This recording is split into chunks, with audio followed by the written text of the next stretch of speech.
Galing na alkalde ng Maynila. Huwag mo lang ako susubong sa akin na. Dahil ng mga panahon na may pandemya, siya po ang tumulong sa atin para mabuhay ang mga Manileño ng maayos. Pero, may tatamos din natin ang ilong dahil ang ating alkalde ay nagtrabaho rin sa national government bilang Undersecretary ng Department of Social Welfare Development, Chairman ng National Railways Corporation at Social. Dahil siya po ay nakapag-aral sa Harvard. Pero, nevertheless, alam ko naman hindi ko kailangan pakilala sa inyo si Yorme dahil alam ko, makita nyo lang ang kanyang paa na pumaba dyan sa sakyan. Alam ko, kilalang kilala nyo siya. But nevertheless, let us all welcome and clap for the best mayor Manila has ever had. Our mayor, Yorme Isko Moreno Dumagoso.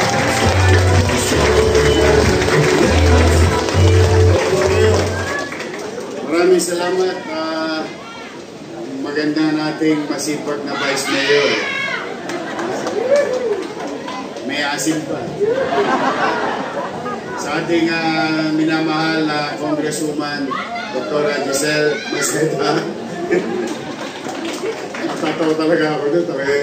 Makukuha na ng nanay mo, huwag ka mag-alala. Sa mga senior citizen, I'll see you on October 7.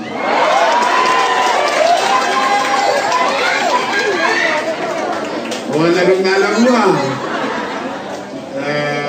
October 7, start na. Tapos mapuputol saglit. Kasi District 1 and 2, 7. October 9, District 3 and 4. October 10, District 5 and 6. Sa mga kabataan, alam ko hindi kayo makarelate sa usapan namin ng mga lolo't-lola ninyo. Kami lang nagkakaintindihan. Nakakuha nyo na yung cake. Nakakuha nyo na yung gatas. Yung hindi pa nakakuha ng cake, kailan ang birthday nyo? November.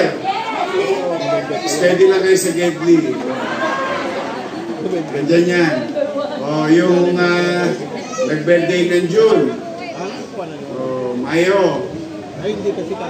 Abril, Marso, Febrero, Enero. See you next year. Kasi sinimulan ko July 1. But anyway, huwag kayong mag-alala mga minamahal kong lolo't lola. Kahit gipit na gipit tayo, itatawid ko kayo. Kayo man lamang. Sa ating Director, Dr. Grace Padilla ng MHD, Engineer Andres, at ang ating Direktor sa Ospital ng Sampaloc. Kung anong edad ng Sampaloc, yun din ang itsura niya. Kasi po may sabi, 31 years. Malamang ito, pogi ito nung araw. Pogi pa rin ngayon sa mata ng kanyang asawa. Dr. Season, at again, to my fellow public servant, our city councilor, Atty. Lady Quintos, tayo kayo, kaway kayo, kasi di ko magagawa ito nang wala kayo. Eunice Castro, DJ Bagaching, Ryan Porce, Doc Almiron. Noong nagpunta ako dito, umabagyo eh. Wala kaming tulog nila Andres, nila Director Angeles. Nagkagayak kami the day before at saka the whole day. At lumulwak ang uncontrolled flood. Kasi sa positive nun, flood control. Lumulwak sa Maynila. We were shocked. Everyone was shocked at the time. And we were very busy trying to cushion or maibsan yung kinakarap ng lungsod dahil sa baha. And may mga report sa akin, gumanda daw ang ospital ng Sampaloc. Sumobrang ganda, ospital na, resort pa.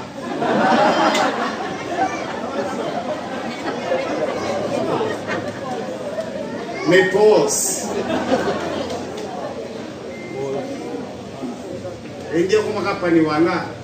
Kasi yung pinalitan ko, doktora eh. I think they should be the one prioritizing the hospital. And all the money were spent to JOJO. I think, I would think it was fully attended. I mean, attentions were made. Pero, be that as it may, si Ami sa Ewa, punta kami rito, Diyos ko, para pala kayong fragman.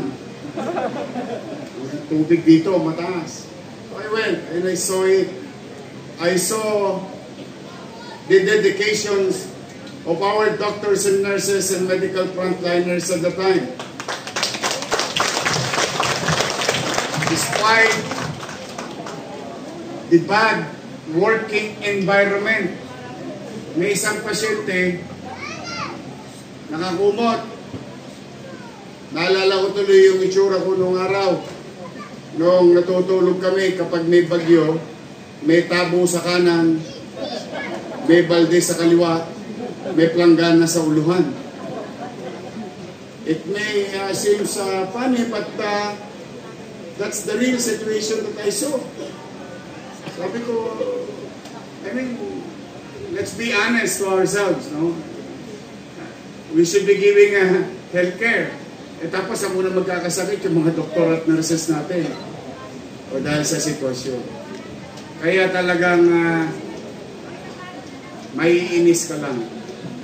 But then again, immediately I called up the entire team. Went back to City Hall about 12 a.m. Daling araw na. Okay, masyado nagugulat pag may kwentuhang gabi. Minsan talaga, para sinisilihan ng puwet ko na hindi ko maatim matiis na ipagpabukas pa. Marami mga ganyang insidente. And fortunately, we have able people, assets of the city government, just sitting there. And I told them, kahit na wala tayong pera-pera, pigayin nyo lahat ang bimpo dyan. Gusto kong maayos, lalong madaling panahon, yung emergency room. Balita ko, mas maganda dati yung opisina ng direktor kaysa sa emergency room ninyo. Instagrammable daw. And how can you do that? That's why we have to put a stop on this. We prioritize our facilities, our fellow public servant in this kind of institution or health sector so that the people, at the very least, they can receive is maginhawang pasilidad, maliwalas na pasilidad. Today, after a few weeks, just a few weeks, I am on my 93 days. 93 days na ba? Haba na? 3 buwan ano pa? 3 buwan na. We've opened Baseco Hospital, the Cat Lab, health centers and libraries, and yesterday, your fellow doctors, nurses, and BHW, and barangay nutritionists, we visited San Nicolas. Yung ospital na Sampalo, ospital na parang resort. Yung San Nicolas Health Center na may farm. Kaya dinidiligan sa loob. Everywhere. Everywhere. Alam nyo, mapanghinaan ka ng loob kung makikita mo talaga. Believe ako sa mga doktor doon. Natiis nilang walang lumilingon sa kanilang gobyerno. Ang ikamamatay mo doon, mold Yung amat, ang ikamamatay mo doon, kuryente. At yung pasyente, sigurado ako pag nauntog, patay. Hindi sa untog, sa tetano. That's how it works. You know, my description is like, ano to, Somalia? That's how it is, mga nanay at tatay ko. My fellow public servant. Now, those days are gone.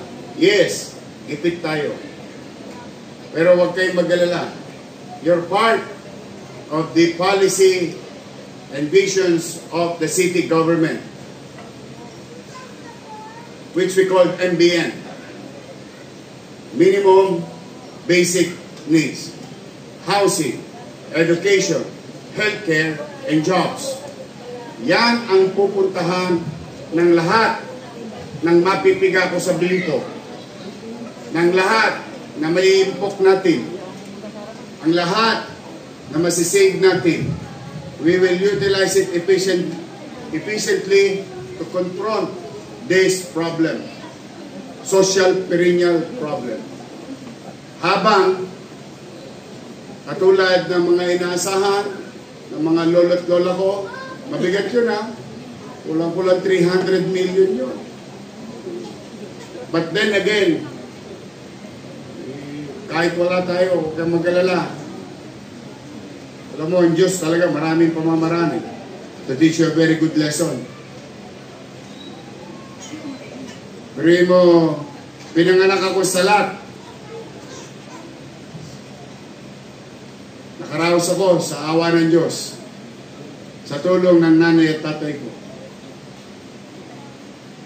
Kaya, mga batang Maynila, kapwa ko manggagawa sa pamahalaan at sa mamamayan, kaya mag-alala, iraraos ko din kayo.